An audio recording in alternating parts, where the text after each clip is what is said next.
Dear friends, you must have experienced you can be calm only when you isolate yourself from within.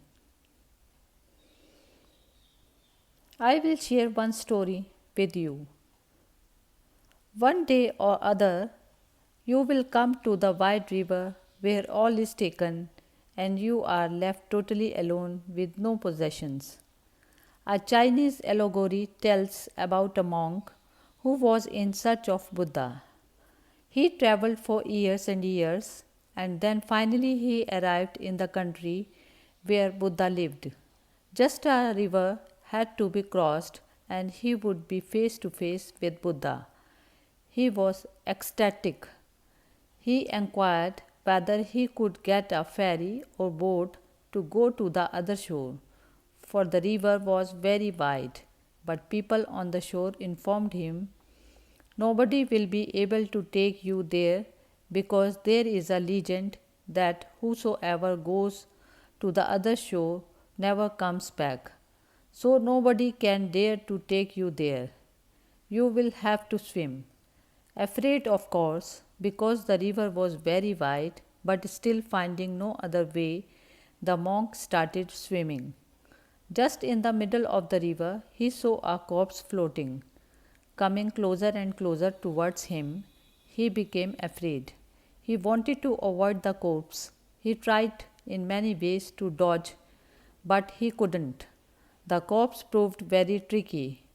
Howsoever he tried, the corpse kept coming closer and closer. Then, finding no way to escape from it, and moreover, curiosity also possessed him because the corpse seemed to be the corpse of a Buddhist monk.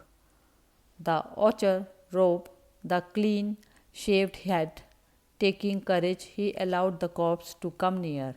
In fact, rather on the contrary, he himself swam towards the corpse. He looked at the face and started laughing madly because it was his own corpse.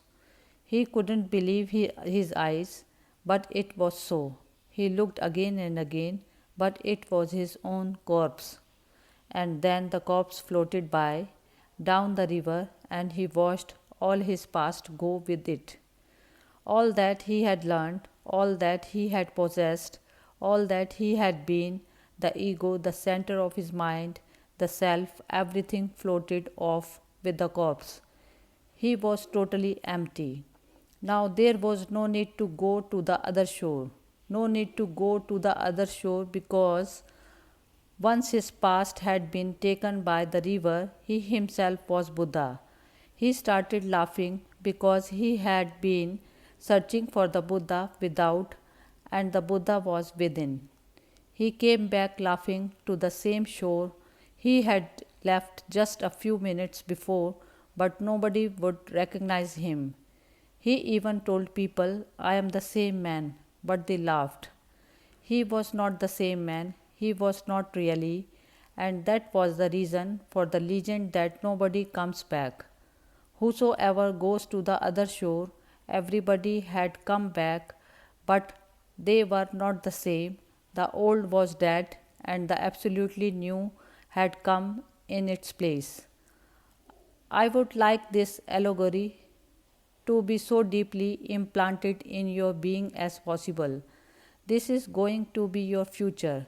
If you really go on and on journeying towards the Buddha land to become the ultimate, to know the ultimate, one day or the other you will come to the wide river where all that you have done, all that you can do, all that you have possessed, all that you can possess, all that you have been, all that you can be, all is taken by the wide river.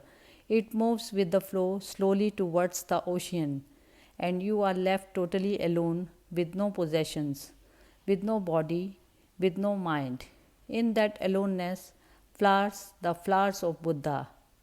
You have come to the Buddha land